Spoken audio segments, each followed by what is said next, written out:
So rather than writing down the good ideas that you folks share, we will record it on camera and we'll ask that you come over and stand at the podium and make your statement. And I will model that.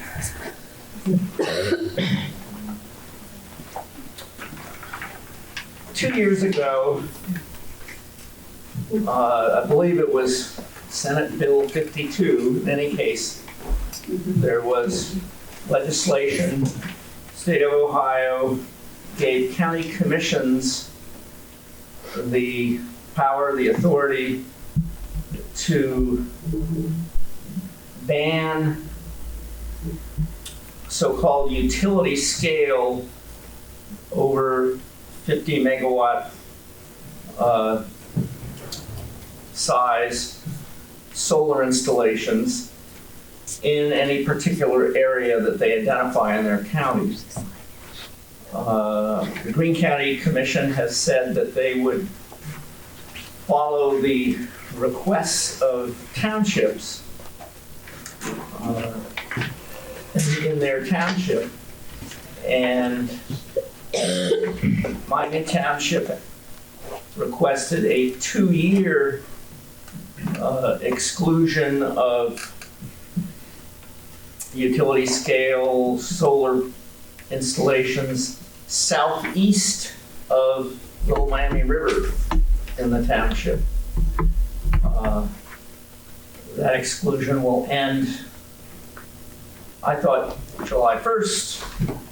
I've been told it's July 27th. And the county commission invites any renewal that we request. Before acting, the Miami Township trustees would like to hear from people in the township. What would you like done regarding utility scale, that's bigger solar installations, roughly 300 acres or more. And so this is pretty open-ended. What's your opinion? What's your position? I'll be running the meeting. I'll recognize folks, and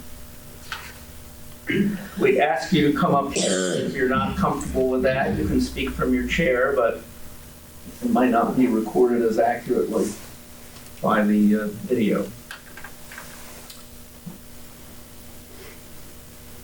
Marilyn, is there something some other detail I should give that?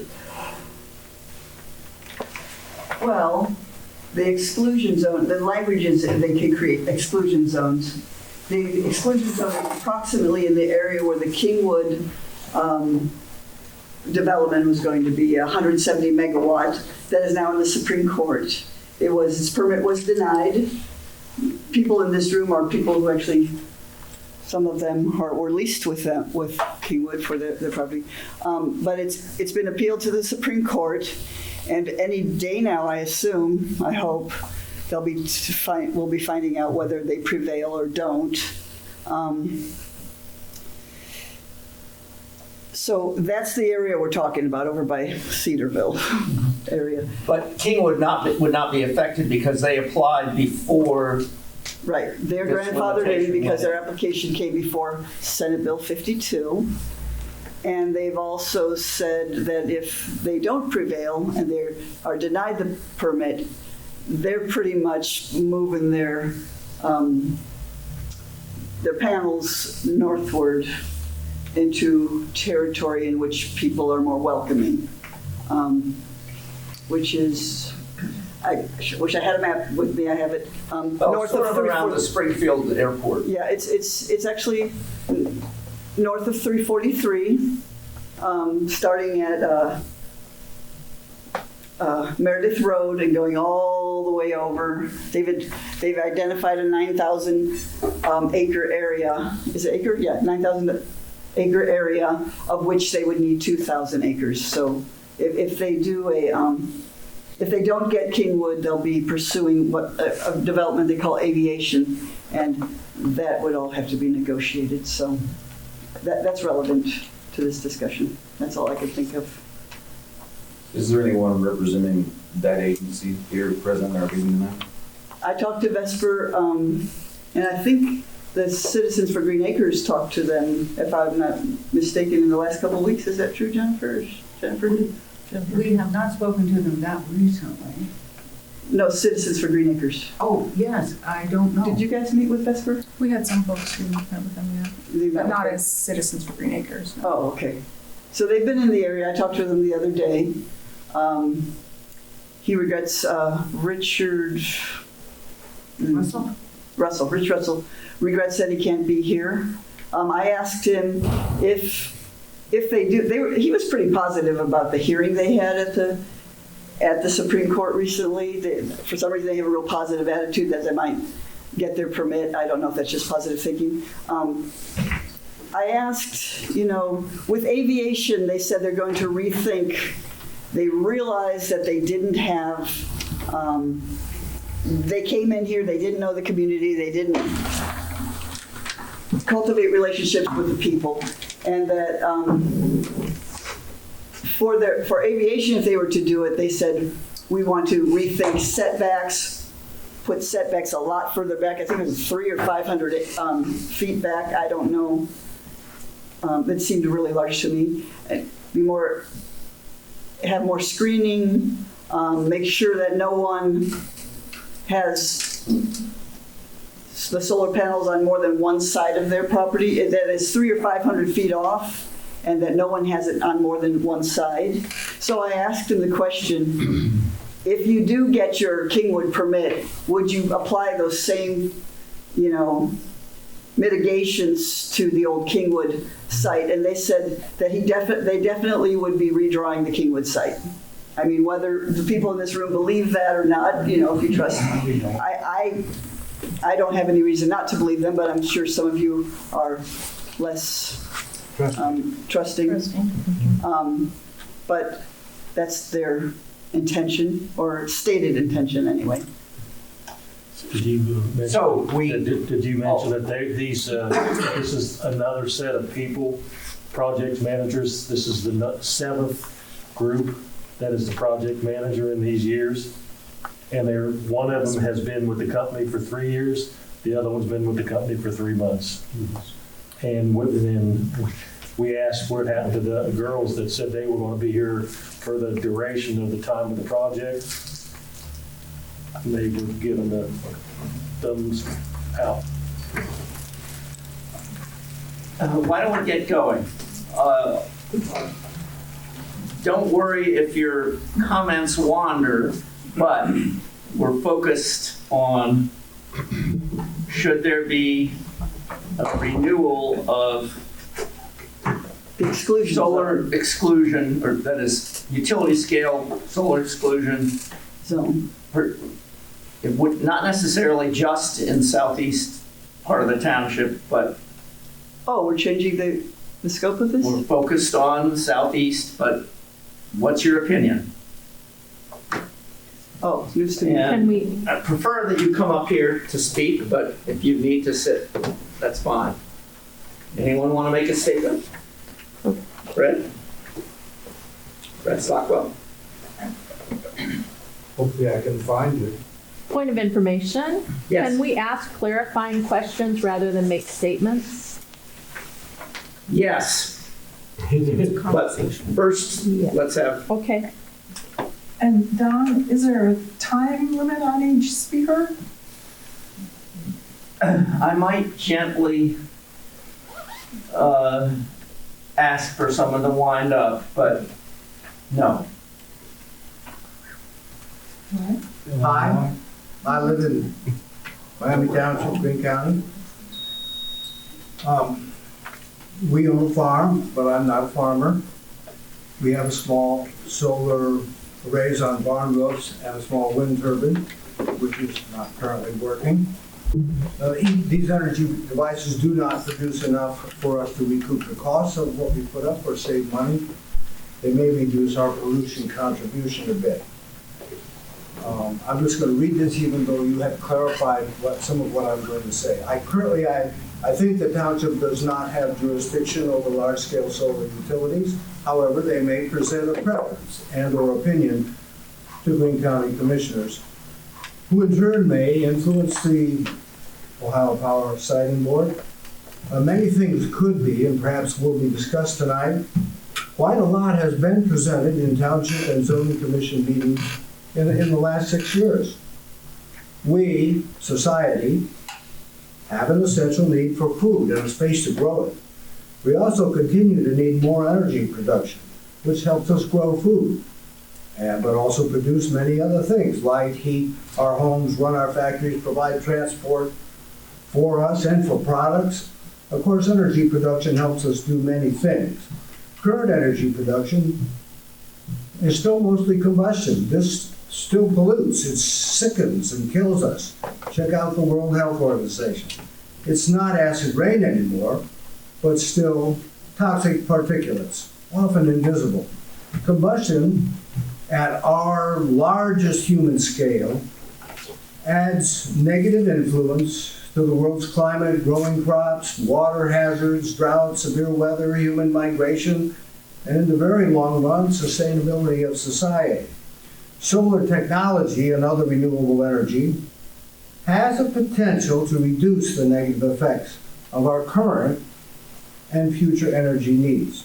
Solar technology is changing already in ways that reduce costs and allow better integration with farming and crops. But this has not yet reached Greene County, possibly not even Ohio or the USA. Solar energy technology as offered in the USA by energy companies today seems to be constructed with a lot of disturbance to the land and residual changes to our viewscape. Greene County Planning Commission, while specifically, and I made an error in my letter, while specifically not promoting this technology, has offered detailed guidelines that could be used in zoning smaller projects while looking out for many of the pitfalls of leasing contracts. But nobody seems to put in there that we might prefer to use only technology that doesn't reduce crop production.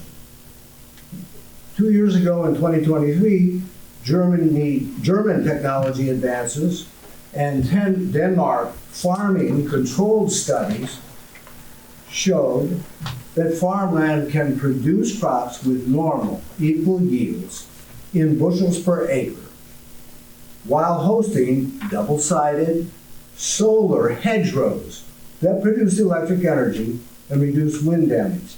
This is not just the slanted panels and sheep on pastures anymore. That was 2 years ago, but it's just not in Ohio. A temporary moratorium could send a message, quote, "We're looking for a better way to do solar, but not now. You'll have to prove it to us." To me, a permanent moratorium says, we don't want to talk about it. We don't want to even see if there's any change. This suggests no new ways to get farm income while still farming, no decrease in pollution, no cheaper energy. If change does come here, it would be slower and with more roadblocks before a permanent moratorium could be reconsidered or rescinded.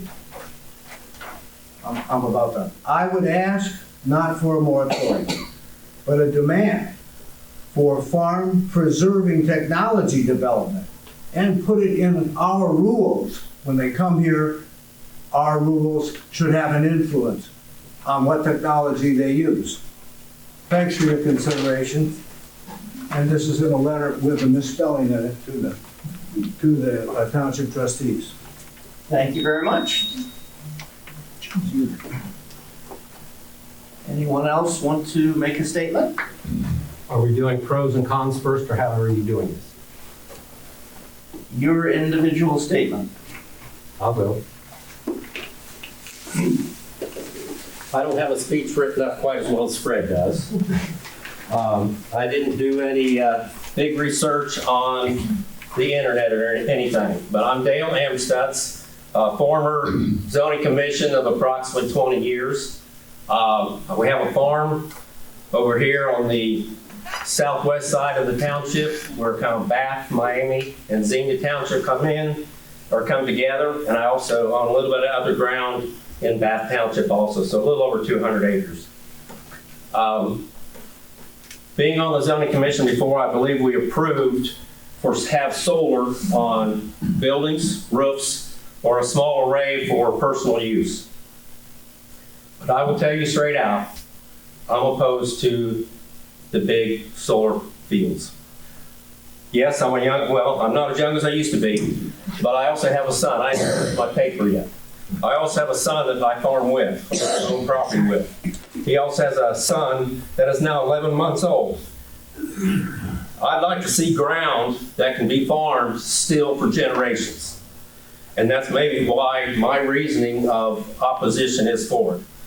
But when if you really want to see some of these solar arrays, go north on 235 between St. Paris and Quincy. Over in the Mechanicsburg area, there's some, or go down to Highland County and down around Hillsborough on Route 50. And this is where I have some of my notes. I actually talked to a gentleman down there, David Higgins Metal. They have a solar array for their office that stands next to the building. They also have a solar array for their manufacturing plant. They are right next to a very large solar farm, I'm going to call it. Even has its own substation. Power goes, where do you think it goes to? Amazon. The power does not stay local. So it goes down to Jeff Bezos, so he can say, okay, my Amazon is carbon footprint free. But what was the cost of the manufacturing to get to where that is? The manpower, the fuel, and the products needed to make all that. But some of this here, I'm going to say information I got from talking to Mr. Higgins down there. Instead of putting concrete down anymore, they usually drive like I-beams into the ground. Okay, these particular I-beams there are painted. They're not galvanized. They're eventually going to rust out. So, and in this bond, because he was even offered a contract to put his additional 500 acres into it.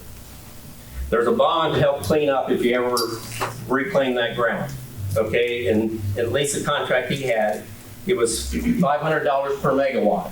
I better get my glasses down here and make sure I can read it correctly.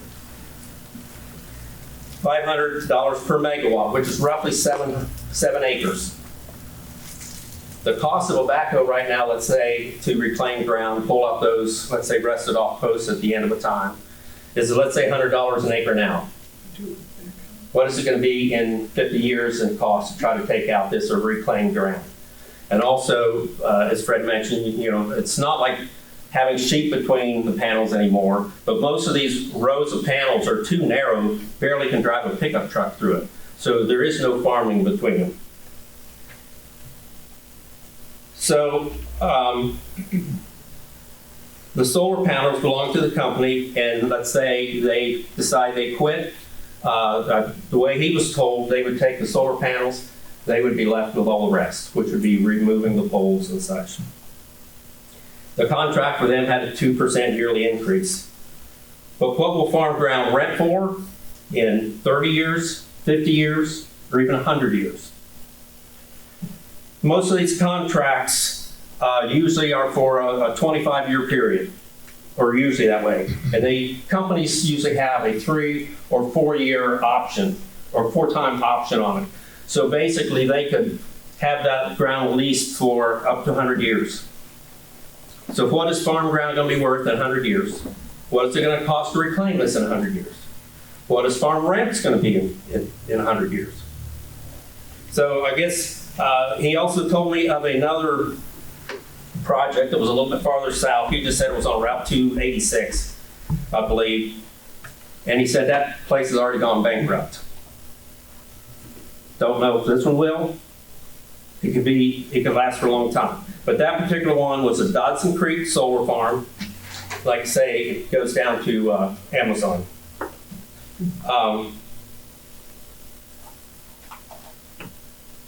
I believe that when you talked earlier, Don, that, originally you went to the commissioners and they discouraged, or the township discouraged from up the I don't want to say production, but the making of the big solar panels. But I already said that if these solar panels or companies would have a contract, like I said, they're usually 20 to 30 years. So I use an average of 25, and they usually have renewable contracts. So another thing along with this is when you do this, and they do this, let's say for 3 or 4 contract options, like I say, this is going to change what we call the rural landscape for generations. Let's say for at least 2 generations, which would be through my grandson. Also, there were some predictions also, not about solar, but by 2050, that the world food production needs to double for the world population. Now, granted, the United States does not produce all the grain, all the animals, vegetables, whatever, but we are part of it. So, to me, if you take ground away from future production, that's also going to affect the world hunger problem. Thank you.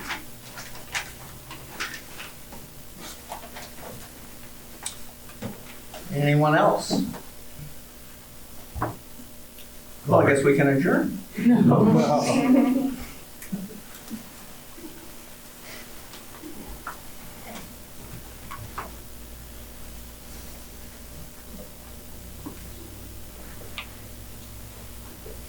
So if I can read my own writing, I just made notes, I didn't write it out. I am against 2 people, or 2 out of 3, making a resolution that will last forever. I'm for property rights, and when you buy a farm and then change the rules in the middle as years go by, it's like changing the rules in a card game or a board game. I think you need to be very careful, but it happens. As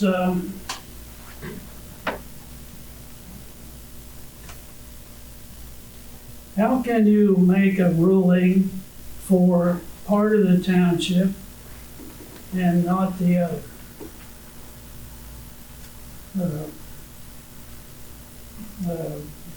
You're talking about south of the river. That's Searville School District. And these solar companies pay high taxes. Searville School would, if there's a solar thing there, they would receive tens of thousands of dollars over the years. And you don't have the power to make that decision. I don't think.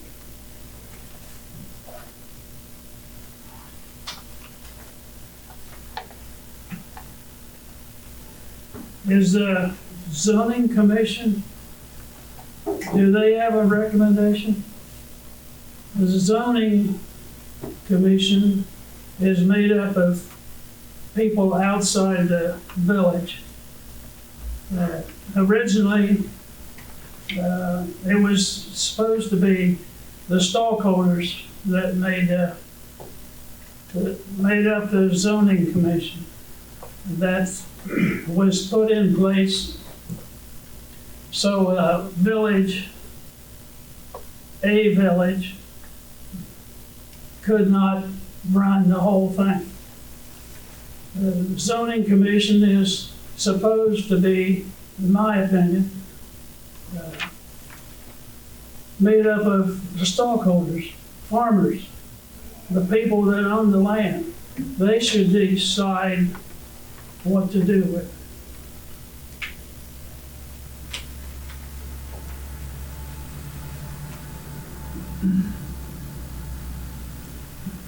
Also,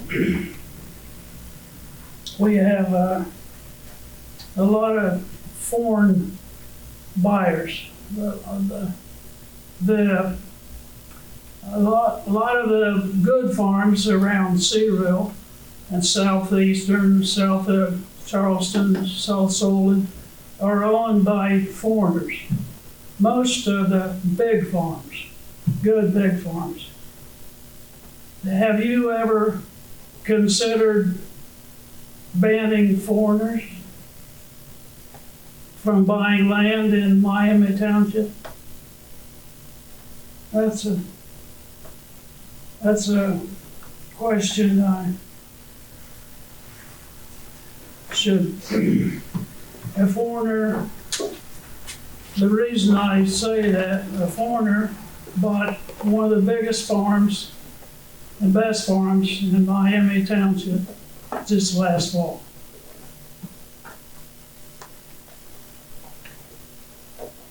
Maybe we should point fingers to the person who sold it. Pardon? Maybe we should point fingers to the person who sold it. Well, That's a relevant comment, but let's let Lamar keep it. Sorry to interrupt you, Mark. Hilton Road. Have you ever been out Hilton Road? And you know what that junkyard is out there? You have regulations. The township has regulations to prevent that. And there's another one on growing on the 72 and South River Road. Are you doing anything about that? Those junkyards look a lot worse than solar.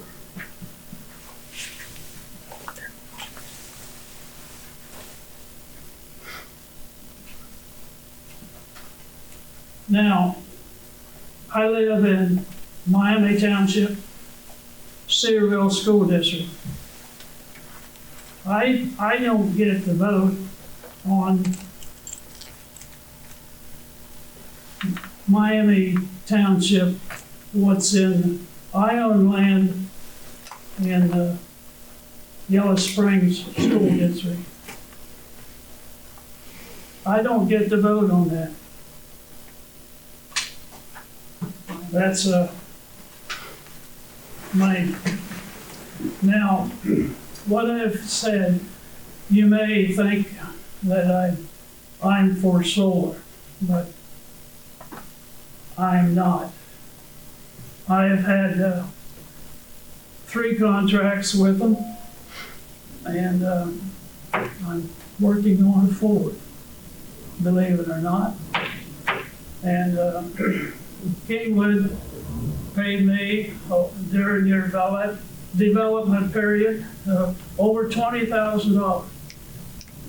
And they paid other people who knows how much. And they surveyed all the area and the perimeter of the people they had contracts. And they spent, who knows, probably $1 million. And another one I had, I put solar panels on my barn. It was 25 years guaranteed. A year later, they went bankrupt. I called them and they said, I got a message, recording that said, it's been disconnected. So I called the salesman. He said, I'll do what I can for you. They went bankrupt. I never heard from him.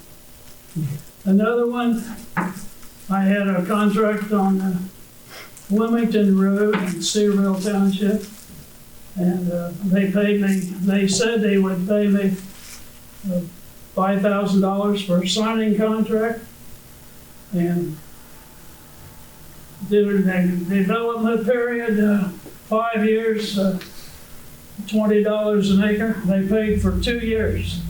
And then they said, we're canceling your contract. And so, another one I'm working on now, I don't think it'll ever take place, but I'll take the money. I'm not going to lease it to them. I'm just going to sell it to them. And they've offered me all $25,000 per acre, and I'm holding out for 28. I don't think it'll ever happen, but I'll take their money during the development period. So I'm opposed to solar.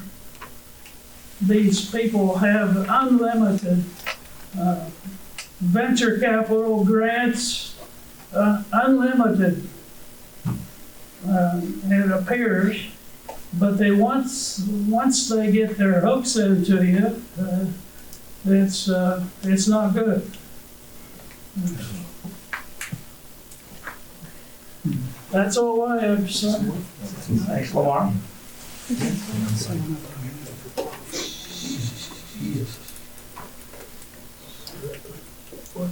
Any other state? Richard?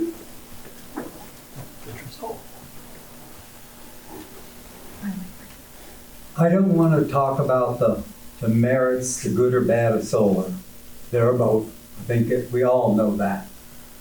What I want to talk about is where we're going. In other words, if we decide to cover Miami Township with solar, it isn't going to stop building more solar because we want more and more energy. Okay? But since we want more and more energy, what's our share?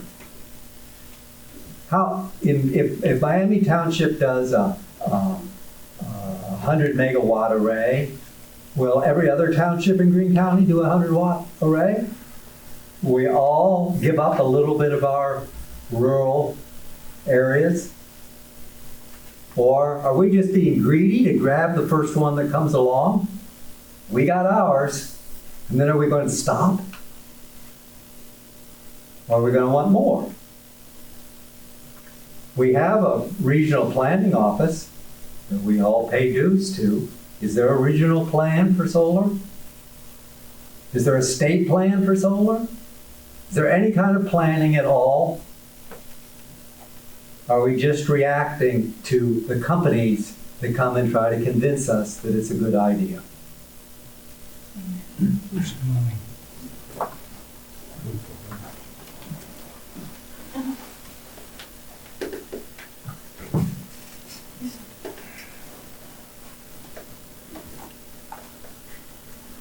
Sharon, would you introduce yourself? Yes. I'm Sharon Moeller, and I live here in Yellow Springs, and I don't have anything written down. I'm a great-grandmother to 3 babies, and I'm old and I think a lot about what the babies are going to have. And one thing I know they're going to need more than they need power is food and water. I have a family history of dealing with big energy, and I think that's what the utility deals are. The same people that own the coal and the gas, and they want to own all of the energy. Power is power. It's powerful to own the power. And I think people should own the power. I like the kind of solar that is a company that makes the panels, sells the panels, installs the panels, and services the panels. And the guy that owns the ground owns the power and can use it or sell it. It shouldn't be covering acres and hundreds of acres of land. I was here for several other meetings, and they have all these little bees and sheep and everything around. Bullshit. You know, they're gonna bulldoze it down flat because that's the most economical way to put the panels in, and that's what's important to them. Just the biggest dollars they can pull in. It doesn't mean that we're going to get to use the power that's on our ground that can't grow food anymore. They're going to want to keep the vegetation off these things, so they're going to use herbicides. So one of the last meeting, and not the last one, the one where the air park people, whatever they call themselves, I said, how will you keep the vegetation down? Will you use herbicides? Oh, she said, yes, but not the bad kind. Well, they don't know any kind of herbicide that's not a bad kind for the earth. The herbicides are going to go into the water. You can't, not only will that land be not available to grow food, and I think it's going to be very important for us to be able to grow local food, just for local people. I remember what they done with mountaintop mining. I mean, they sold people, oh, I'll give you $10 an acre for the mineral rights to your property. And the minerals are 2 miles down, so $10 was a lot of money to buy your tobacco and coffee in those days. And people, they just sold their land for pittance, innocently not knowing that someday they would just scrape it all away. And it's early days yet with this, with solar. Things are being developed all the time. I'm on the computer all the time looking to see what's happening in other countries. And we don't have to just depend on solar. We can use wind, we can use methane digesters to digest everything organic, gives off methane as it decomposes. And it doesn't pollute like what I call fossil methane does, that they just let blow off into the sky. So I think it would be short-sighted and foolish to give up. Oh, I remember something else was on the literature they sent out. Down at the bottom of the nice sheets with the sheep and the flowers on, there was this little notice down at the bottom that said, we intend to own this. And they say, well, we're going to have it for the length of the life of the panels, which is like $40 or 40 years. But then they said, we have the right to replace any paper panel anytime we want to. So that means they would have it just as long as they wanted to keep putting panels on it. And it's not going to be worth spit when it's done, because all those years of putting the herbicides on it and not letting the soil produce anything, the soil's not going to rest. I agree, there's not very good farming practices, but farmers are getting wise to that. There's ways to fix that, and they are. Some of them, it's hard for them when they don't have help from the government to not use the methods that have been foisted upon them. But I don't want to see any utility fields. I don't know why we couldn't put panels along the highways and that power would belong to the state because the highway belongs to the state. And if we could all use it. So, and same with what's on your houses. And if it was on parking lots, you know how hot summers are getting. It was on parking lots. You could get in your car and not burn yourself on the seat when you sit down because it would afford shade. I think that the big places like Walmart, pardon me, all of those places don't just install those things because they're Republicans too, and they're going along with the program because they want their Republican buddies to own everything. They're all in the same club. So they want the rich people to stay with the rich people and get profits from it. I don't think they need to get that much profit from it. We do. So That's all I got to say. Thanks.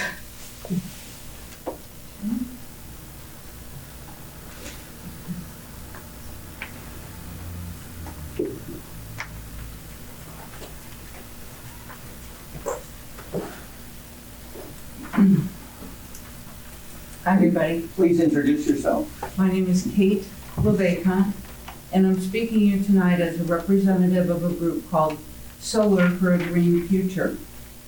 Our group is comprised of people who are township residents and village residents. We'd like to share with you some of our views about this question, whether or not to create a permanent exclusion zone, banning all possible utility-scale solar facilities in the portion of Miami Township, south and east of the Little Miami River. Our group disagrees with the idea of a permanent ban. There are a lot of reasons why we disagree with this idea. Most importantly, number one, we feel that landowners should have the right to decide how they use their land, as long as it's not hurting their neighbors. This seems to us to be the essence of appropriate zoning regulation, and we feel that care of the land and its use can be accomplished through our zoning board. The option of committing some land to solar leases could help farming families generate enough income to keep their family farms. I think we may all be aware of people who have lost their family farms because they could not afford to keep them. A solar lease on a part of a farm could help a person keep their farm. We all know that's increasingly difficult.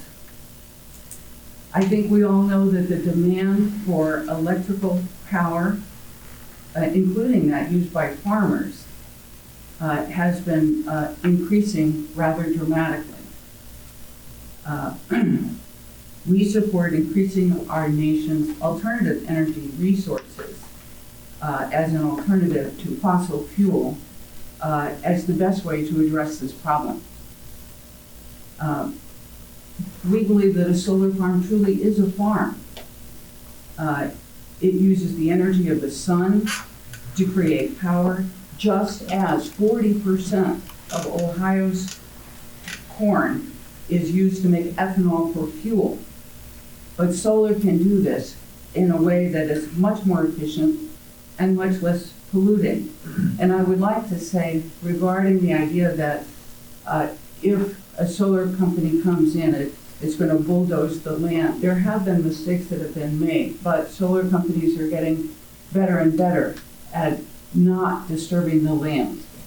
There's a lot that we can do in terms of zoning that makes sure that the land is well cared for, that makes sure that the neighbors are well cared for. This, again, in my opinion, is not best addressed by the idea of a ban, but by the idea of good zoning regulation, and we have good models for good zoning regulation regarding solar.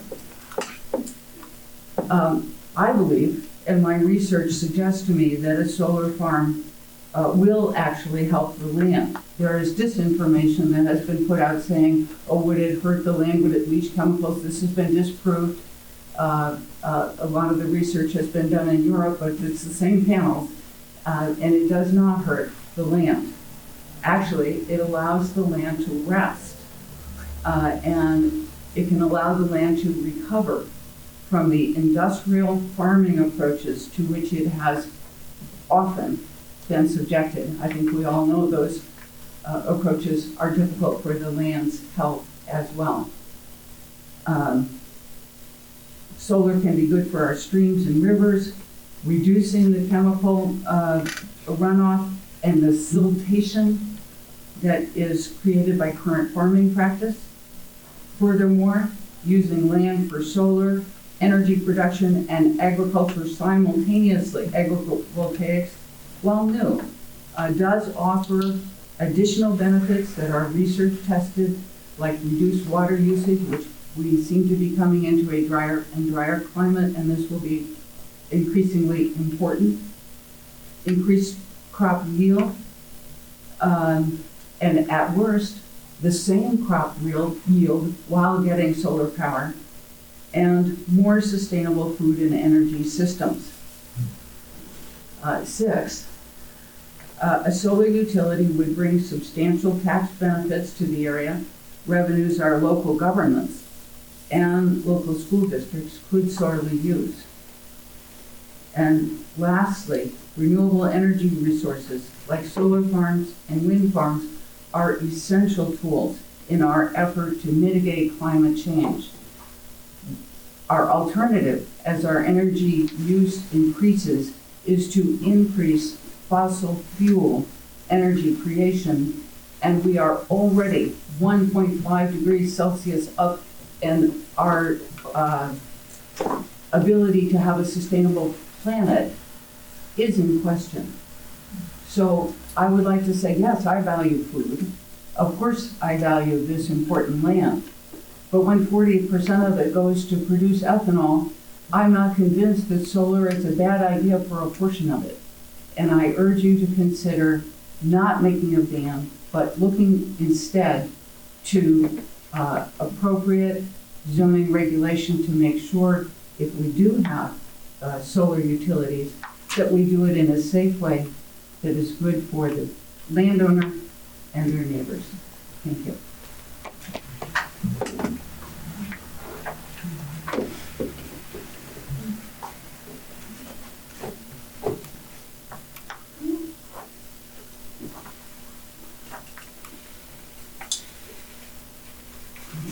Yes.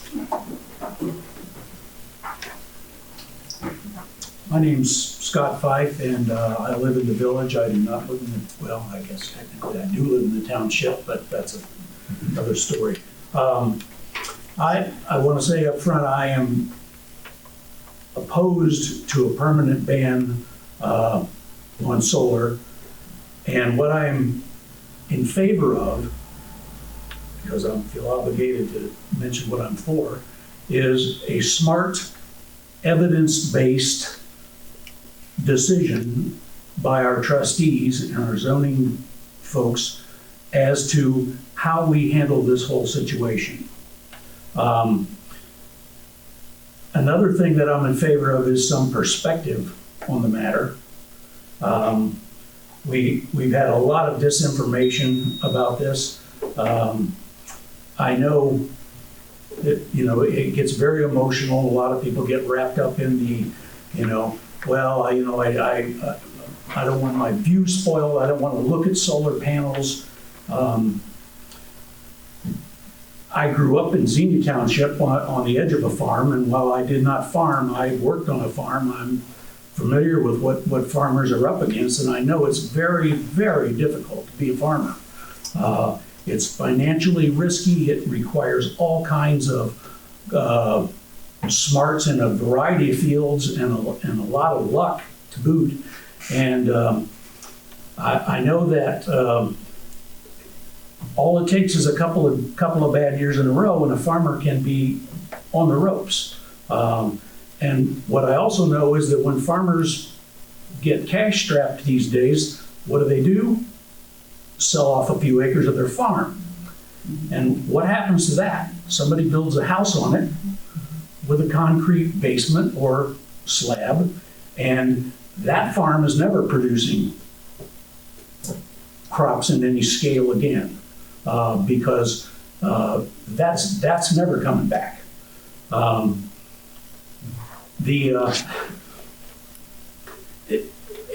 again, that's entirely within the landowner rights. A person buys some acres in the country, and they're entitled to build a house on it and live their life in peace.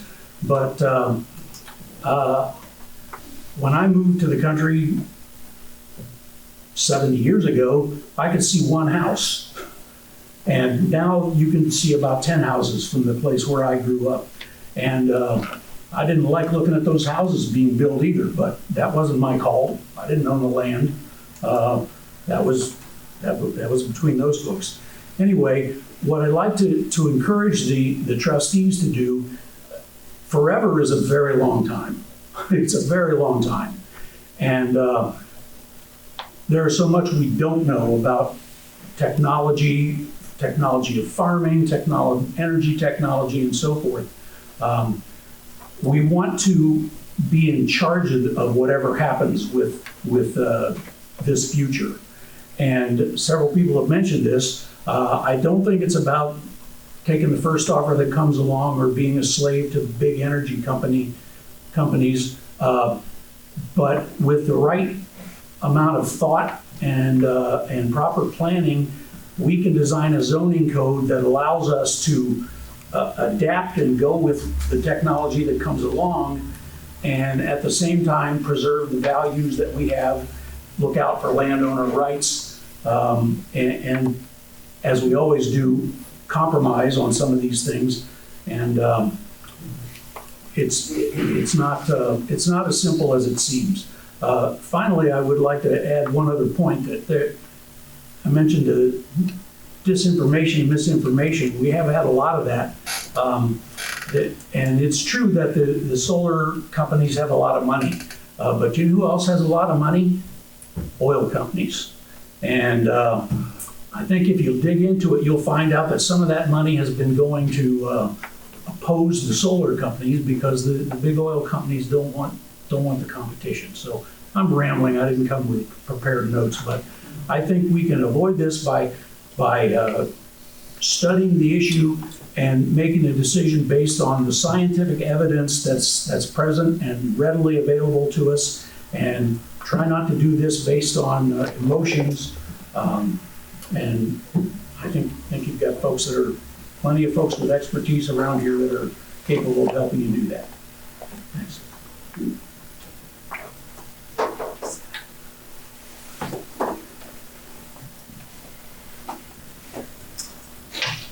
Good evening, everyone. My name is Alex Rolland. I've been a resident of Yellow Springs since 2013. I'm also the owner and founder of Village Solar Co. here in town. We employ about 10 folks here in town. Full disclosure, we do not do this size project. This is not my deal. We do much smaller stuff. We put it on your home or your business or your barn or whatnot else, small scale agricultural solar as well.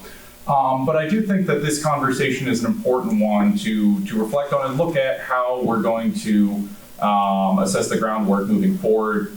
I am opposed to a permanent moratorium to solar, in case you couldn't guess. But I do think that heavy training wheels are required. You know, I'm as an industry insider, I've been in the solar industry for about 16 years. I've also come across the less than ideal developers who don't have a good strategy to implement so that the solar can live in harmony with the land. So I am very much in favor of zoning restrictions that create the right conditions for this to not be a blight on the land, but rather a synergistic approach. And while Kate and Scott, I think, talked a lot about the items that are normally on my list, I do want to touch upon agrivoltaics in a little bit more depth and what opportunities that presents. I do think there is a lot of promise there. Agrivoltaics, is broadly speaking, is the co-location of agriculture and solar. That would also generally include solar grazing. And those areas of study have become more and more prominent. We're, for instance, pursuing grants through the Department of Energy and Department of USDA to study agrivoltaics, not just sheep, but also look at cows and how you build solar arrays that can accommodate larger animals. The studies have shown that there are incredible benefits to, as we mentioned, crop yields. So for those of you who are farmers, you might know that a lot of plants have a solar saturation point, where if they get too much solar, that's actually having negative impacts on their growth rather than promoting their growth. So by having a scattered shade profile across the land throughout the day, normally using bifacial panels, they're a little bit less sun on them can actually allow them to produce more food or more yield. There have been a lot of studies for solar grazing as well that show similar impacts on forage underneath the arrays, where in drier years, condensation and dew on solar panels causes more moist ground underneath the solar arrays that can be better for herd management or herd grazing. So I think with the appropriate zoning and taking into account how do we again, not compete for that land, but rather stack that value. It can really offer a lifeline to struggling farmers. It can offer, it can not impede our ability to use that land. And it can be done in a way that's far more synergistic rather than the sort of traditional race to the bottom approach that you get in any industry under capitalism. I mean, everything's all about give you the cheapest thing and very little foresight. So with a bit of, I think, forward thinking, I believe that we'd be able to craft ways to develop large-scale, utility-scale solar arrays that are not damaging, that indeed can operate in harmony both with all of our desires, ones that create benefits for the land. I personally, it's always been my view that solar is sort of a long-term crop rotation.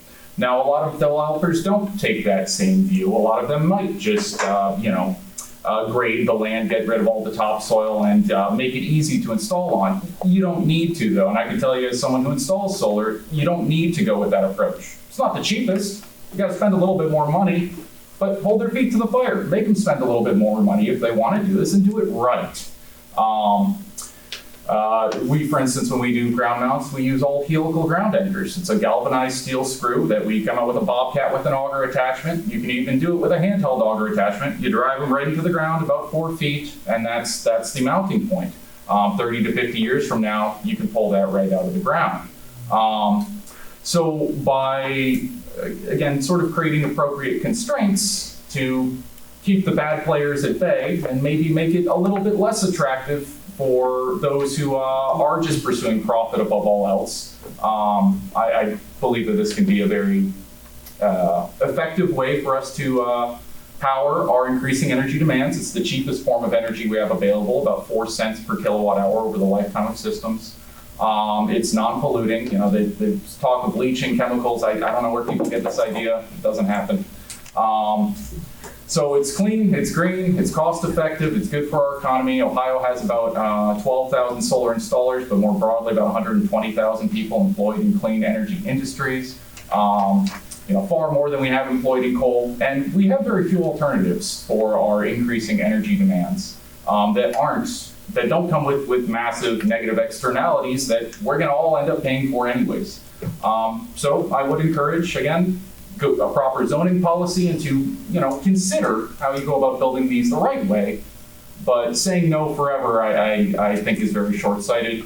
I'm in my 30s, I'm gonna be here when a lot of the arrays getting put in today are decommissioned. I look forward to, looking at the next opportunities to build new arrays. But to me, when I see a solar array, that's us doing the right thing. That's ensuring that the next generation's gonna have a chance. I want to have kids that can breathe the air and, live on this planet. And we need to, that's why I got into solar. I'm really an environmental activist more than anything else. So I think saying no in perpetuity is going to close a lot of doors that would be better left opened and simply reassessed how we go about doing it rather than, taking a hard stance one way or the other. That's about all I have to say. Otherwise, I'd just be repeating more of what Katie Scott said. So thank you for your time. I have a comment about what he said. His kind of business is a kind of business that there's more than one of. They have competition, which is always good for the consumer.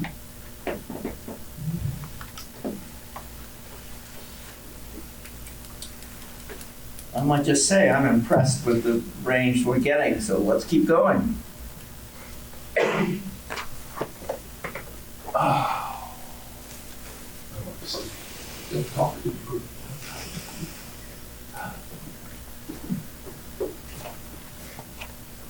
Todd Van Lane. Spent quite a bit of time in Yellow Springs, lifetime resident, and because I ran an excavation business, eventually the town and I split. And so I'm out on Clifton Road. Lamar does my farming for me. And I think that's important to know. I think the other thing is it's important to know that I bought 25 acres of land at about 1,400 an acre. And the next guy that came along bought some, paid 25 for it. As I understand it now, they're negotiating as to whether $5,000 an acre is way too low to spend for this kind of land. And I sure wouldn't have bought 25 acres if I'd have thought there was some way that I could have had a business that offended the citizens of Yellow Springs enough to make me move out. But apparently there wasn't, so 25 acres seemed about right. And as it turned out, it worked really well until somebody mentioned solar panels coming, look out everybody. And it became an emotional issue, which many people who did not live in the area or own land in the area, or even could mention 2 or 3 farmers along the road there, they got involved suddenly and efficiently, I must say too. And as a result, I was beginning to wonder here again, who's in charge of my land? I paid for it. When I bought it, there was nobody who had other concerns about it. And yet, everybody's wanting to come on here and tell me how to put solar panels or not on them. And I'm thinking, it's the same old gig that you get into with all zoning. It seems like a good idea that you don't affect your neighbor's property value. That's the word. And yet, when we talk about property values, maybe some of the value that your land has is by doing some of the less desirable things that somebody could see through the land. I don't have a problem with any of this. I'm puzzling about whether I want solar or not. I don't honestly care, though, when I plug something into the wall, where it comes from. I am hip to a lot of the methods and methodologies of putting this stuff up, putting it in the ground. That's my business. And yet, it became emotional, and then you have 30,000 people instead of 3,000 people, or even 300, or even 30 people involved in the process. And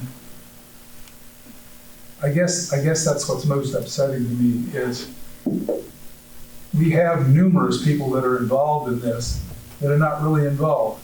I see that we have more farmers here that don't live in the property. I see we have a number of people from the village who don't live in the property. And I'm not saying you don't have a voice, because it does affect your property value. But I'm saying, maybe think about it, tread lightly. Think about what you're saying to your neighbors. Think about what you're saying to your neighbors in a big sense. Because I'm your neighbor too, even though Yellow Springs didn't want me and couldn't zone to have my equipment someplace. I think that's one of the factors that you have to consider.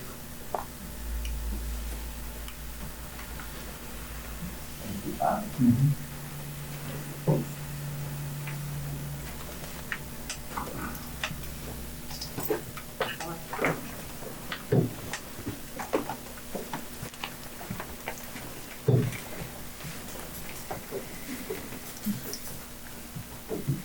Hi, I'm Carolyn Mullen, and I'm a farmer. Pretty small farmer compared to a lot of people in the room, but I do own the place at 343 and 370 along with my husband. We've raised our kids there. We still raise animals there. We don't have crops besides our hayfield. We love looking at the crops. We love being out in the country. We also have solar panels for our own use. We feel like we're doing our part by having solar in our land. It supplies all the electricity we need for ourselves, our cars. It also provides shade for the pigs. The pigs really like living under the solar panels. I just wanted to speak about the fact that this is, if there was a permanent ban, it's short-sighted. We have no idea how technology is going to change. We need to be able to be flexible. And while us having solar panels on our farm is us doing our part, there's a lot of people in this room who can't put solar panels up at their home, that don't have access to make an improvement on the environment. But if our township has a permanent ban against utility scale solar, then our township loses our chance to do our part. It could be the neighboring communities that get to do their part to save this community, so that farmers in the future don't have to cope with drought or floods or all the other extremes of weather that are coming with climate change. And if we stay short-sighted, that's where we're going to end up.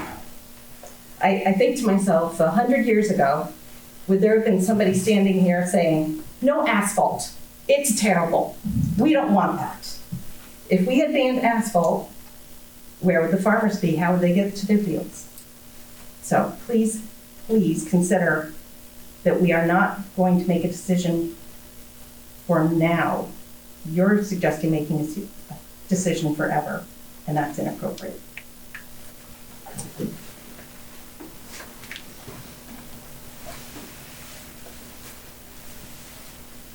I think I'll follow up after her. I'm Maxwell Mullen, hoping to inherit that farm one day. I definitely have a deep respect for the land around here, and I'm growing up around it. It's a wonderful way to grow up. And I think we've heard a lot of really strong arguments for preserving that land. However, I come at it from a property rights perspective, where I think everyone is entitled to use their land how they see fit. And I think some guidance, perhaps, from Miami Township around, hey, here's some, we talked about galvanizing your I-beams in your driving unit. Sounds like a great idea to me. I think that's something that landowners should be made aware of, but at the end of the day, I think it's their land and they should be able to choose how to put solar on their land if they so choose. The other point I wanted to bring up is the Tecumseh Land Trust, which I'm sure many of us in the room are familiar with, works with landowners to conserve land. And one of the provisions they frequently put in, I don't know if they do it for all their conservation easements, has to do with utility, or not just utility scale solar, but solar greater than the home's needs. And they specifically prevent it. I think that's totally fine. The landowner has a right to prevent, to sell an easement to Tecumseh Land Trust or any land trust to preserve the land from being developed in that way. Right? They have a right to sell those construction rights.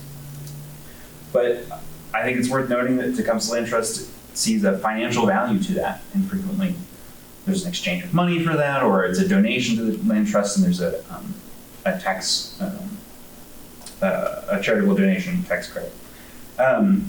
So I think permanently removing landowners' rights to develop solar on their land at a large scale is, in a sense, taking some of the value of their land away from them. It's taking an option they would otherwise have because it's their land.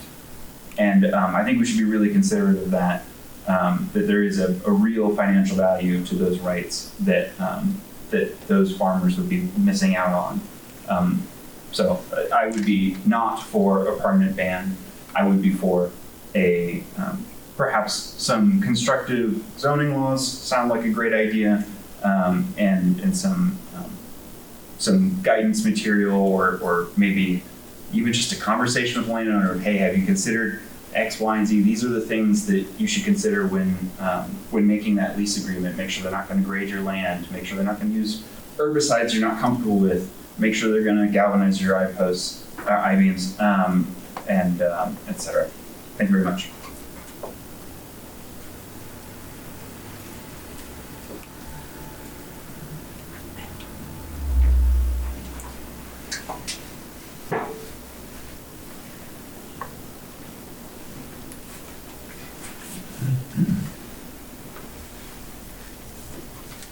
I'm Marlon Banksness. I live on Clifton Road, right across from the 4-H camp. which is supposedly restricted from development for, they had a 99-year lease on it, I believe, and so we're real pleased with looking across from the woods there. I'm kind of amazed tonight to hear all of the different ideas, and quite frankly, even though I don't agree with a lot of the background information, I do think that there are a lot of people who have been thinking very hard on this. The one thing that I haven't heard, and I guess I'm going to go to my conclusions at the beginning here, is there's no reason we couldn't have another moratorium, 2 to 7 years. Can anybody tell me how many universities we have within 20 miles? I'd have to sit and think. That'd be 10? Yeah. They've got a lot of people, a lot of students who basically spend their time looking for a good question that they can do research on. And the main reason I say that is this industry is in early days. And I'm sure many of you don't remember it, but years ago, there was a big push for solar hot water. And we had some friends who went ahead and installed that. 5 years down the road, it started leaking, and guess who came out to fix it? Nobody. They couldn't find anyone who had the parts that would know how to fix it. Now granted, that was back in the days when we were talking about rationing gasoline and what have you. But it does point out the fact that technology has its own speed and its own direction. The government has usually a totally different speed and occasionally a direction that makes sense, quite frequently not. And what we've seen so far is that solar development on a large scale has been driven by the government, either through tax benefits or outright cash development payments. I think anytime the government chooses an industry, it's likely to be the bad one, the one who has the best publicity. You're right, solar power or solar energy is pretty much free. We use it to grow corn, we use it to grow beans. The ethanol that's produced by a lot of the corn that's grown reduces the pollution that everyone's against that burning gasoline. You reduce the corn, you're going to increase the gasoline consumption, unless you happen to think that electric tractors are going to take over. Not going to happen, not anytime soon. So, you know, down the road, things are going to get more clear on the right way to do stuff, right way to use solar power, the right way to put wind power in. You know, I know many of you may have driven along some of the larger wind farms in this country. Maybe you think that the big flywheels turning is nice scenery. Personally, I don't. I think what does make sense is people who put solar on their roofs, people who put a small turbine in their backyard if they can find one that's reasonable, farmers who can perhaps get in community to generate their own solar power and perhaps sell it to their neighbors, or encourage legislation to make it economical to sell it to the power company. One of the things we're looking at with large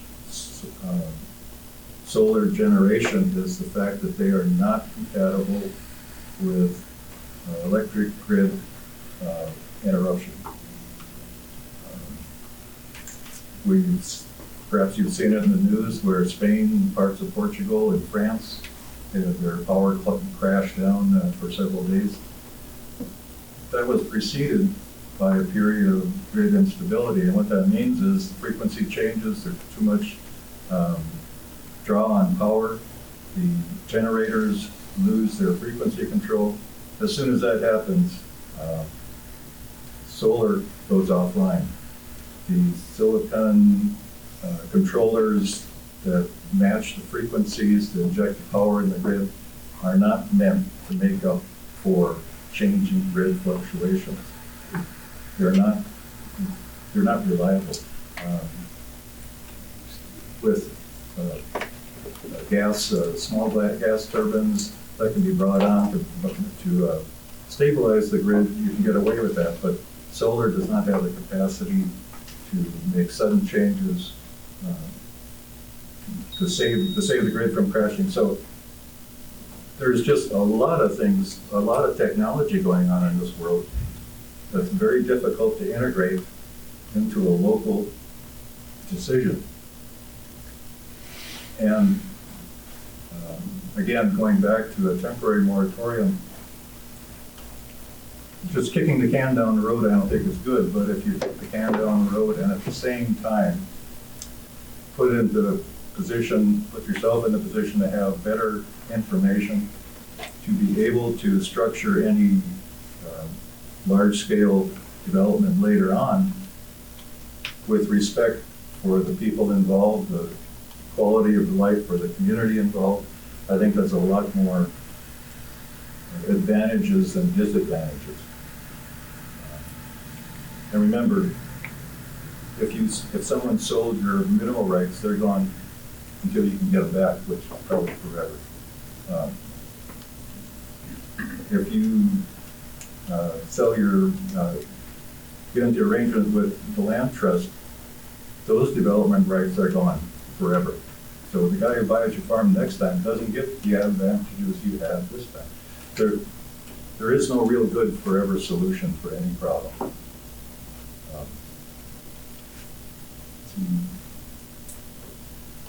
I think that's probably I said enough.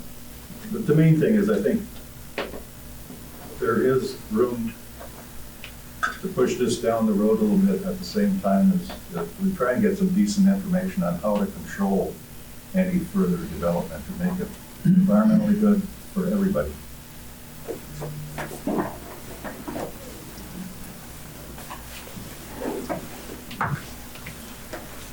Can I ask a question? Yes.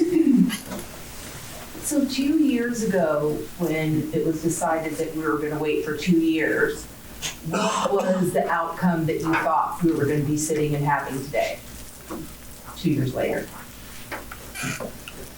There wasn't, in my memory, it wasn't that we thought there was going to be an outcome. It was a compromise rather than a forever prohibition. It would be 2 years. So there was no. Here we are now. So there was no plan as to what you were going to accomplish in that 2-year period of time that would bring you to a better decision today? No. Now, I hasten to say, much of what's referred to is the less than utility scale, less than perhaps 300 acres, and our zoning commission is talking about those details. That's a different discussion. And they've been talking about those details for the last 2 years? Yes. Dale used to be on the commission that was.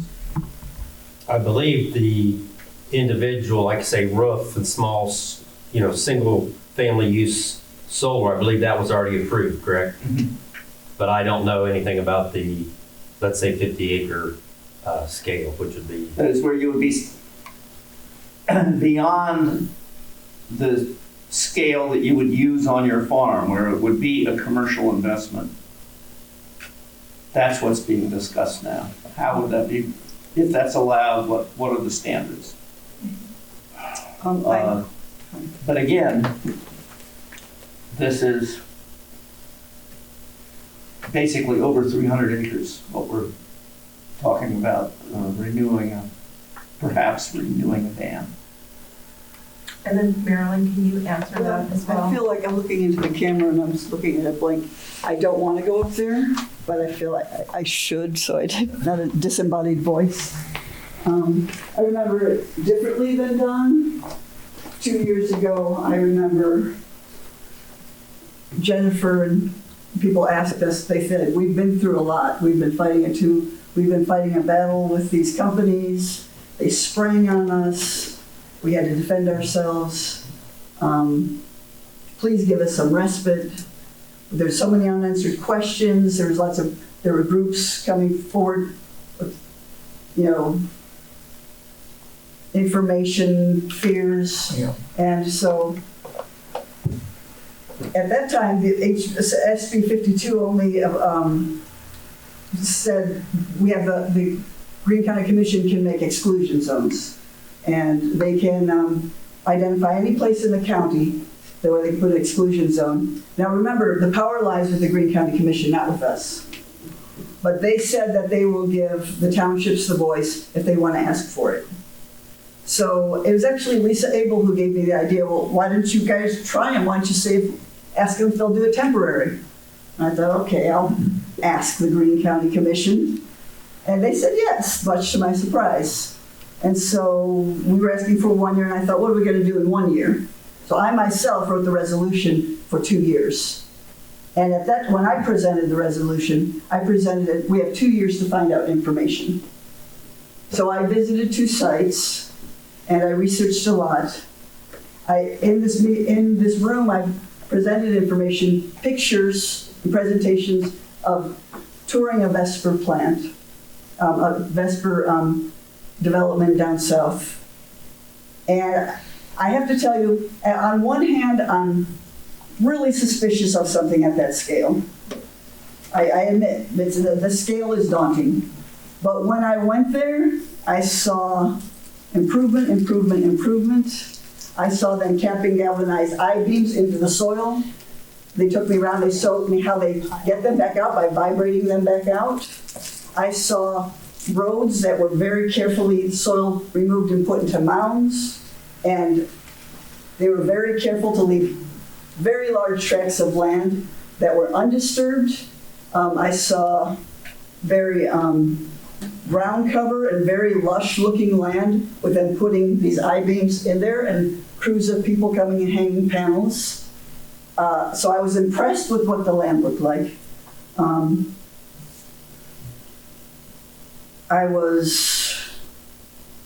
at the same time, the scale of it. And so there's this guy that kind of reminded me of you working there, saying, yeah, I've been living several places around the country. I go and I lived there for a couple of years and put it in. And he said, yeah, I think they're good and everything. But he said, but if there's other ways to do it, I said, well, why would you do it another way? Well, he said, well, look how big this is. I mean, come on, is there a better way to do it? So I'm a little torn, but I wasn't devastated by what I saw them doing. I know the USDA has really gotten involved with weighing in on the amount of gradation that could be. I didn't see people clearing topsoil. I didn't see scraping. I didn't see compacting. So let's see some of the other things. So that right now, I think if we put an exclusion zone there, I don't think it's going to affect the company that wants to put it, the Vesper company. If they prevail, they'll be grandfathered in.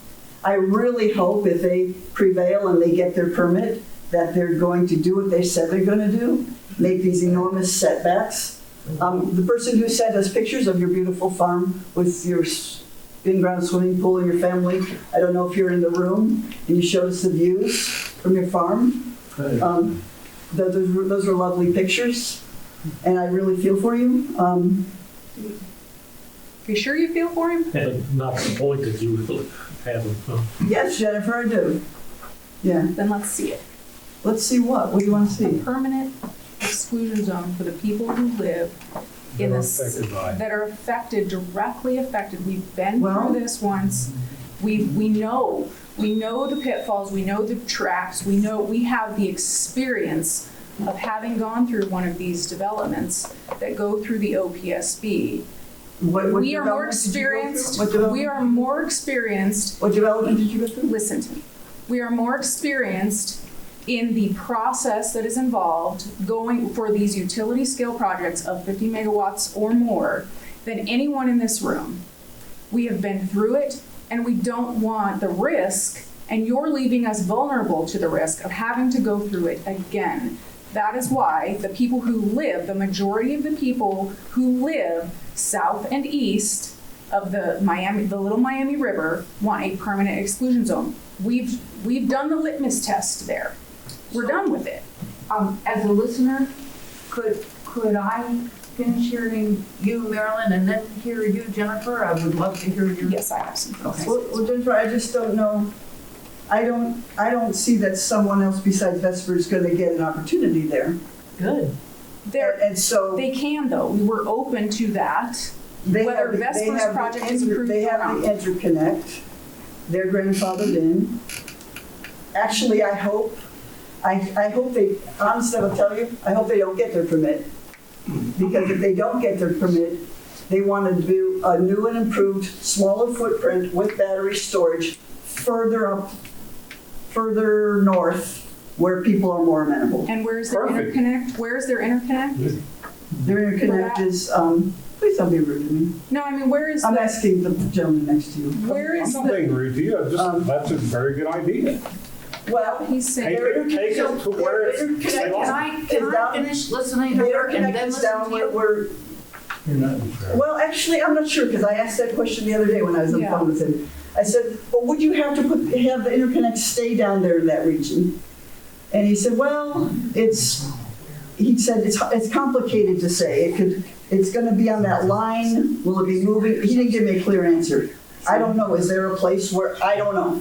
Does it go straight up someplace and that's the only, is it stationary? So I think the open question there is, if Kingwood is not approved and Aviation Energy wants to move to the other area that you described. And same company, by the way. Can they sell their interconnect approval and can they sell the leases that they have today? And if the answer to that is yes, we're still vulnerable. And even if it's no, we're still vulnerable. Because another company can come in, can get another interconnect approval, and can do new leases. It is always an open door for us, and we have been through it. We have raised the money of the people that live there off the skin of their backs, raised enough money, because you have to, mind you, you have to have a lawyer. Can I ask you frankly, have you gotten any outside money? Or can I ask you directly, have you guys received any assistance in your legal fees? We have had no assistance from people who are not local to the project. Okay, that's good to know. We have not had some. I'm just asking. We have not had Citizens for Green Acres did not have special interests funding us. This was a grassroots group, nonpartisan group, solar loving, non-solar loving group of individuals who had to raise money to hire very expensive legal counsel to just participate in the OPSB process, because it is a court proceeding. You cannot have a meaningful voice in these projects without very expensive legal counsel. And we asked the township to also support that. And it costs the township a lot of money. And the township has an obligation to look out for its constituents. And the OPSB process, and you had plenty of, you weren't here then, but there was plenty of public opinion that guided the township's decision to support us. I was actually here for the first. Not when the majority of the public opinion was brought to the township. You were not. You were new to that. I believe I hosted the first. And anyways, so what I'm saying is it cost a lot of money to participate in this OPSB process. There is zero local control in that process. An exclusion zone, while we're using the word permanent, is almost a figure of speech because it's not permanent. The county has been very agreeable to whatever the township wants, and you just referenced that yourself. So if the township at a later date decides to remove the exclusion zone, if the people in the south and east area of the township want the exclusion zone removed, the township can do that. And I have faith that our county, I have more faith in our county than I do the developers. I have more trust in the county than I do the developers. So if we changed our minds I am confident that the county would agree to remove that exclusion zone. So it's, while we're saying the word permanent, it's not necessarily permanent. No, it's not permanent at all. In fact, it can change with the new commissioners. Correct, correct. But it does give the people who live there in that region who have already been through this peace of mind. Our well-being, it has been drugged through the mud ever since August of 2018. And we need peace of mind. And it doesn't say no to all solar. No amount of setbacks or screening or anything. I mean, one of the problems I have with SB 52, it allows the Green County Commission to put exclusion zones against solar and wind. Not against fracking, not against oil, not against coal, not against development, not against sprawl. It's at its face kind of. Marilyn? It's a real specific threat. I'd like to switch back to hearing others. Well, I feel a little ripped off because I was interrupted in the middle. It is a meeting to gain public opinion, but. Cool. Can I ask a question? You say it's grandfathered in. That's not true. Oh, okay. So I had a 5-year contract with them. It ran out several years ago, and they can't get it back. They paid me, and the money's gone. So they're not. Those 5-year contracts are gone. But their access to the transmission lines with the PJM, that they still have. What I was referring to is access to the transmission lines, but without any land to put solar panels on, it's not doing, not going to do them any good. What I was referring to as grandfathered in is that the exclusion zone, if the county granted exclusion zone and Vesper got its permit, the exclusion zone wouldn't apply to them. Oh. And that's what I. To Kingwood specifically. To Kingwood specifically. Correct. Yeah. And if they don't get that, they plan to go ahead with aviation, which actually hopefully the best case scenario, if any of these scenarios are going to come true, I have no idea, would be if we took it further north to people who want it. And I assume of the 9,000 acres they're looking at for aviation, only maybe 2,000 of them are in Miami Township. The rest are up near the Springfield Airport. It is my understanding that the city of Springfield owns a lot of land up there, and they are extremely eager to get the tax revenue from Sounds like a solar. very good idea then. Let's do a permanent exclusion zone and push at a site where they do want them then. I'm David Rich in Miami Township, Harvison Road. And it's kind of interesting as we go through this meeting. I spent years in government. I was a city manager. I worked with Richard in planning and zoning, and I'm astounded by the lack of knowledge, honestly, even by the township and the county. And I get upset. It even gets hard to talk because I get so passionate about this.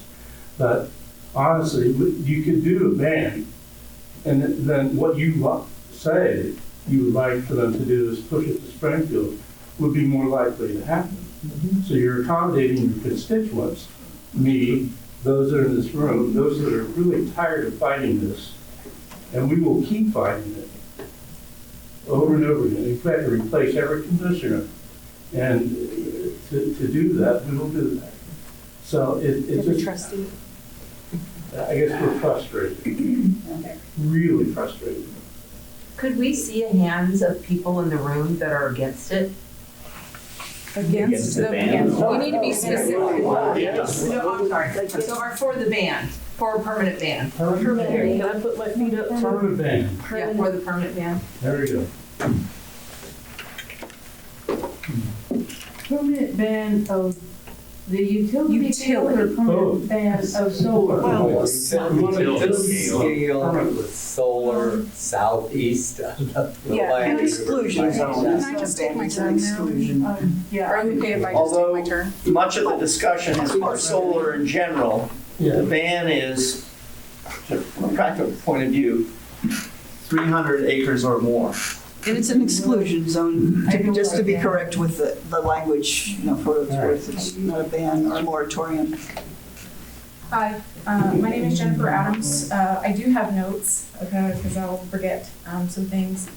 I was recently appointed as an alternate on the zoning commission, and I just want to be clear that I'm here speaking on behalf of myself today. I do live in the current temporary exclusion zone, and I am in favor of a permanent exclusion zone being put in place, although permanent is just, in a way, a figure of speech. Marilyn, you have previously brought up some concerns. In previous township meetings, you had brought up one of your concerns about establishing a permanent exclusion zone was that, Vesper had already committed so much money to the investment of Kingwood and their PJM interconnect. And I just wanted to remind you that the citizens who live in go back and watch the tapes, because you did. In the citizens that live in the current exclusion zone, and really the rest of the citizens in the township, are not responsible for taking on this project or any project just because of a business's poor decisions. And we are not obligated to sacrifice our well-being for their profits. So whether they chose to invest in this area without doing the proper public input from the get-go and actually listening to it, and they had plenty of public input from us from the beginning, and they chose to proceed anyway. They knew the environment they were going into, and they proceeded anyway. So their bad business decision does not create an obligation on our part. And these will kind of skip around, and some of this was already said, but the exclusion zone itself, it's really important to remember that the exclusion zone is not a no to solar across the board, and in fact, it still keeps the door open for solar for very large developments. This is an exclusion zone that is specific to projects of 50 megawatts or more. So that is, like Don said, anywhere from 300 to 500 acres. If you get different ranges when you look online. The one I saw today was 5 to 10 acres is the range per megawatt of solar. So you're looking for 50 megawatts, at a minimum, you're looking at 300 to 500 acres. So if you're less than that, you have the potential to still have a development of up to 49 megawatts, which could be anywhere from 300 to 500, roughly 500 acres. So we're not talking about small developments that we would still have the opportunity to do. We're talking about still very large developments, but at least they would be under local control. These developments that are 50 megawatts or greater, the township's zoning, so all the input that the local community has put into our zoning regulations, all of that and what our local people want is actually irrelevant. The OPSB has no obligation, and the developer has no obligation to follow our zoning preferences. They also have no obligation to actually abide by any of the promises that they're making to you, Marilyn, every time they talk to you or when they talk to you. No obligation. Where it counts is in the application that goes to the OPSB, which again, you don't have meaningful input to unless you have lawyers and you partake in the court proceedings, unless you're what's called an intervener. So these giant developers come in and it's in the hands of the developer and the state. And unless you have enough warning and can afford to participate and have input, you become irrelevant. Anything we want becomes irrelevant. So that's why I don't like the projects over 50 megawatts. It still leaves a permanent exclusion zone, still leaves within our own local control projects up to 49 megawatts which could be, 50 or 500 acres. And there can be more than one project, the door is still open for solar. And that, in fact, leaves the door more open for you as probably a small business, right, in the local area. If we get one large utility scale development in here that takes, do you remember what percentage of Miami Township's farmland Kingwood was? It was about a 12. Yeah, so a 12th of our farmland, some of the best farmland in the township and in Greene County. If one of those developments comes in and takes that, how much more are we going to be willing to give? And how fast does that close the door on your types of developments, right? So local control is important.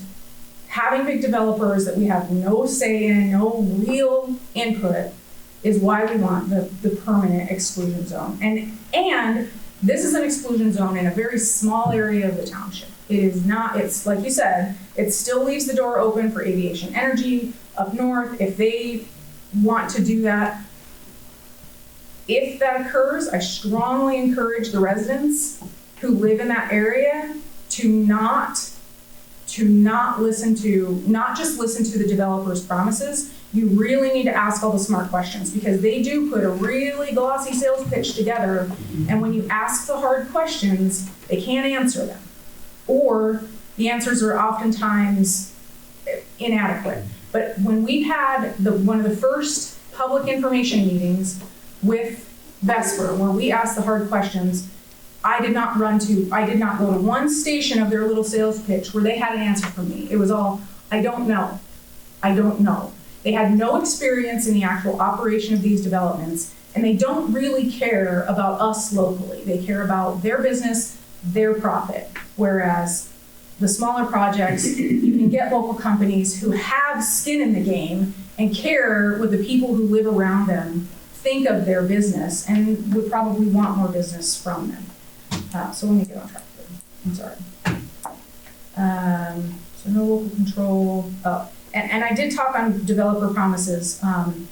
We took, when they first came through and made the promise, similar promises to what I'm hearing you mention tonight, Marilyn. What promises did I make? You didn't make promises, I'm sorry.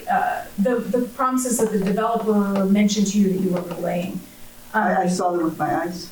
I mean, I'm listening. It would be great if they shared that. I'm not being oppositional to you, and I am hearing you. I was just saying they weren't promises, they were things I saw with my eyes. It would be great if you could share that with me, anybody, because they haven't shared that with the public really at all, and I assume. I mean, just what I saw of their installation. Yeah, we haven't seen any of that, and I'm assuming they're wanting to use the interconnect that we have now, which is in our area, so that'd be great if we can share that. Where were we? Okay, so another aspect to consider is these are projects at the state level. We all know that now, but it's important to remember that the state has done no assessment of what, and you touched on this, Mr. Zopp, they have done no assessment of what the best land is in the state for these types of development, or where it is, and they haven't even, and they've established no limits to what is acceptable for all of this solar development. Where do you draw the line? How much of our agricultural land is too much? If you look at the OPSB's website, they'll give you all the stats of what they've approved. And as of the report I downloaded today, they have so far approved over 87,000 acres of Ohio's agricultural land to developments. That's already approved. There are, in the pre-approval application processes, there are over 10,000 acres committed already, or earmarked essentially, of our farmland. And that does not include any solar developments that are less than 50 megawatts. So that is very close to, it's about 0.7, right now, all of that adds up to about 0.7% of all of Ohio's agricultural land. And all of the developers, I mean, that doesn't, 0.7 seems like a, All of the developers keep a modest promising you, amount. every time they come to you, they will say, oh, it's just 1%. It's just 1%. They keep using this 1%. But how many developers have promised 1%? And we are almost to, and if you count projects less than 50 megawatts, probably at 1% of Ohio's farmland already. So what is the appropriate percentage? And the point is, the state hasn't assessed that. They don't know. So it's up to the township to decide whether our land is appropriate for that development or not. And the only way to do that is to take it out of the OPSB's hands and make sure it's in the township's hands. And the exclusion zone allows us to do that. Let's see what else. Let me just say that. There were a few miscellaneous things that got said, and I want to make sure that I cover them. There were several comments about how it should be, our zoning regulations and our zoning should help frame these developments. It should help guide what the developers do and what we do with our land. And again, just as a reminder, our local zoning in the utility scale developments means nothing. It does not matter. So if you want to have a say in what we do with solar, you keep it next down to using our agricultural land for developments that we have a say over, not the ones that the OPSB has a say over.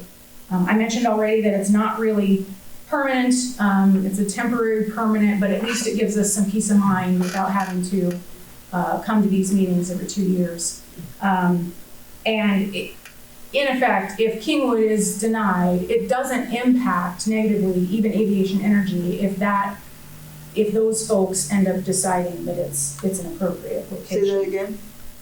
If Kingwood is denied, you just said. If Kingwood, you mentioned aviation energy being up there, just as a reminder that even if we did a permanent exclusion zone in the south and east area, it does not impact the replacement project that they are talking about. It was also brought up that most of this project area is in the Cedarville School District and that Miami Township should not in some way influence their tax revenues. Cedarville Township has already established a permanent exclusion zone. And so they've decided they don't want the tax revenue from these types of developments. It's not worth the sacrifice is what they determined.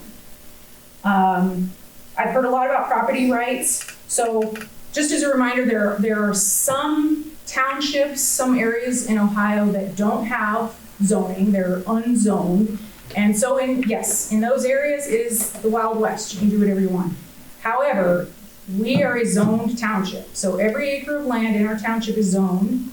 And in our zoning resolution, it covers what the appropriate uses for certain types of land like agriculture or residential are. And that is done to protect your neighbors, really. Your neighbors, the local community, and make sure that we stick with our land use plans, things like that. And so while yes, we all have property rights, all of the land that is in these current leases, it's agricultural land and therefore should be used for agricultural purposes, zoned agriculture. And in our township, that means that it's meant for agricultural purposes. And solar development is a power generation.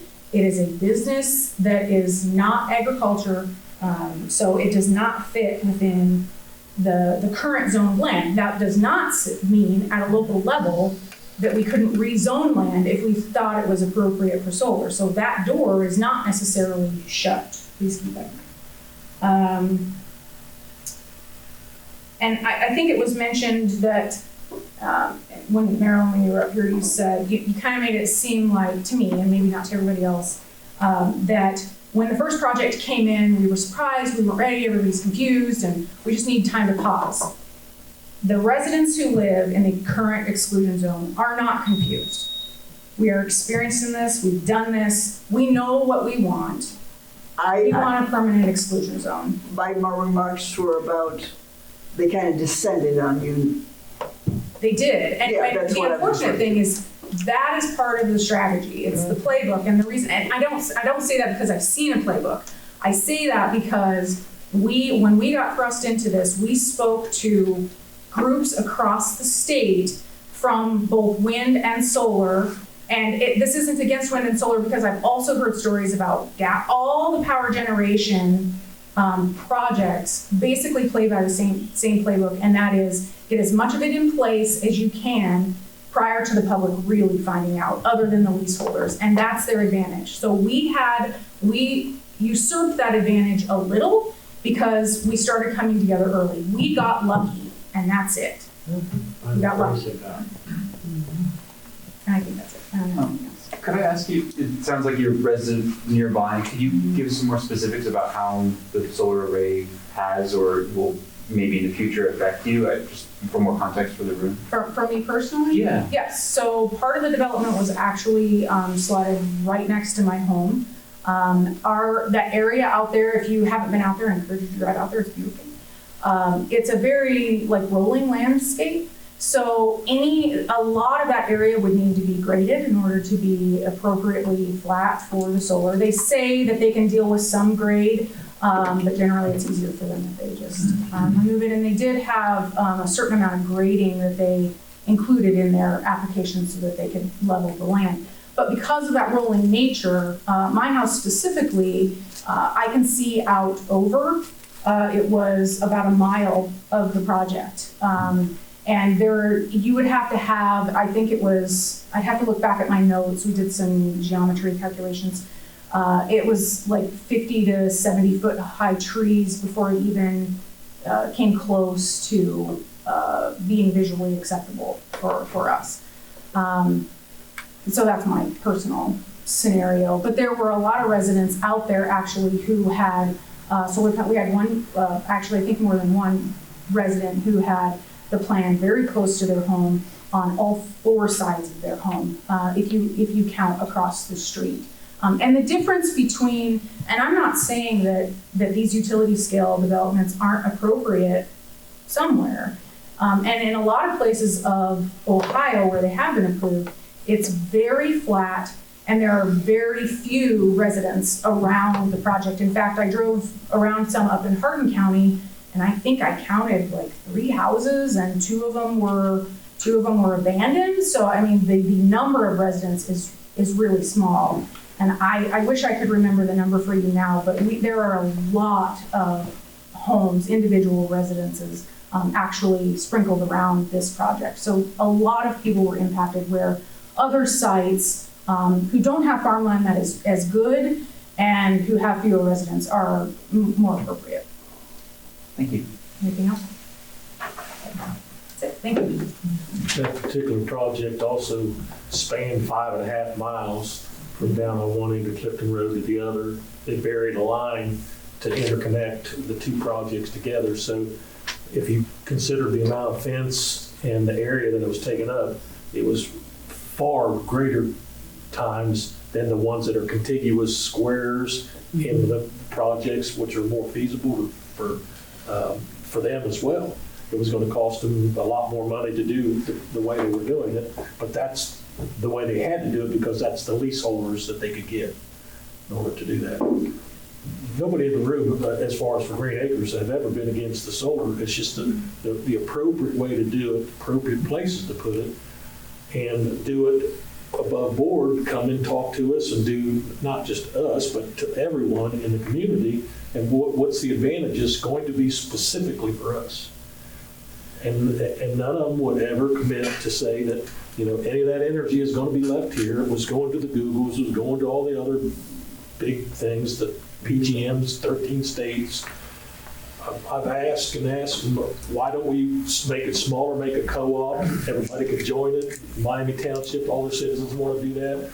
It's cost too much money. Well, if it costs more money, maybe people could put money into it that want to join the co-op and share in the profits and all the other things. But the easiest way to build these large-scale projects is flat ground, big ground. It's quick, easy, and it's just the way they go about it. It just is a lot easier that way. And they have it's easier for these big companies also to ask forgiveness and pay a fine than it is to follow the rules that they are doing. And many of these sites and that I've seen and or heard about and talked to the people in that area, they work on the worst of the days, mud's all over the roads get tore up and everything else.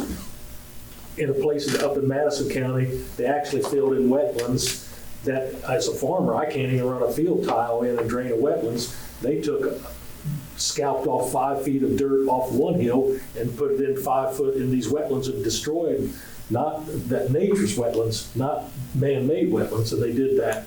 So it's about profit and shareholders and everything else when it comes to these large scales. Not just the solar. I'm not going to deny that the fossil fuels, all of them are that way. We just want people to be cautious when these promises are made to get things to where you have control of it locally here. I think the township could put things in place and draft regulations, what they want to have, where they want to have it. If they want them on this side of the river or the other side, I think we should be protecting the Little Miami River to a degree. But I think over time, I think there's enough people with common sense and abilities and stuff to come up with those areas was the best for everybody. And some people are going to squirm and be upset about certain things, but I think that it can fit in a little more perfectly than what this, 175 megawatt facility was going to be. And the farm that Joe was talking about, the owner put it in a solar, and a guy that had been managing it for 30 years committed suicide. That was his baby. He lived there for so many years. He was promised 50 acres to have this grain set up and all. He's had acquired a drainage company and all these other things that he's done. And the company came in and filled in these wetlands that he had built along with all these natural wetlands. And 3 days after they did that, he drove to the lane of the neighbors and shot himself. So it does get emotional. There is a lot of things. It's affected families. There's brothers, sisters, there's cousins, there's neighbors, there's town people, there's township people. It gets kind of intense when you start trying to mold this stuff together. But I still think it can be done. I really do. If we make, in Miami Township, make a committee of those people that want the solar and where's the best place to put it, and get a company that's willing to spend that little extra dollars to satisfy what you want. Write down some promises. Put it all on paper and the commitments that they make and hold them to it. There is a place for this over here. We have another. So I'm not going to get that. My name is Robert Livecap. I'm a villager. I don't live in the country. I was out there on Larkins when all that was going on 8 years ago, and part of that. I'm a little confused. I don't want to turn it into a Q&A session at this hour, certainly. But something keeps haunting me, and that is I've heard that Vesper has room to cause more problems locally if they win in court. I haven't followed what's been going on in the court system for a couple of years. But I thought the current Ohio legislation, and I'm not an expert, there's nothing in the background here, but to it, I didn't know that townships had any ability to affect decisions on megawatt plants. That if it was larger than 50 megawatts, it's out of the hands of the local township regardless. So my question is, are we virtue signaling by saying we don't ever want solar farms, and setting ourselves up for legal expenses down the road to defend that position? Or do we really have any ability to affect what mega farms are going to do in this township? Well, just clarifying what the law is. Under 50 megawatts, we could. Yes. But can we actually affect a 150 megawatt plant right now under the Ohio legislation? Only through this Senate Bill 52, which has given the Greene County Commission, We do have that right. they give them the powers with the Greene County Commission to make it an exclusion zone, and this current commission is saying that they're listening to the townships. No, that's great. I didn't know that the townships, that the counties had that power, so that helps me understand. It's been a great discussion, by the way. Is there any movement on SB 52? Is that likely to stay in place, or do you know? I don't know. I haven't heard of anything to repeal it or anything like that, but I haven't been paying attention to that. I think we've been here 2 hours. This has been recorded. And I'm going to bring up on the agenda in our first June meeting, discussion of a resolution to ask the county commission for another exclusion zone, or renewing it.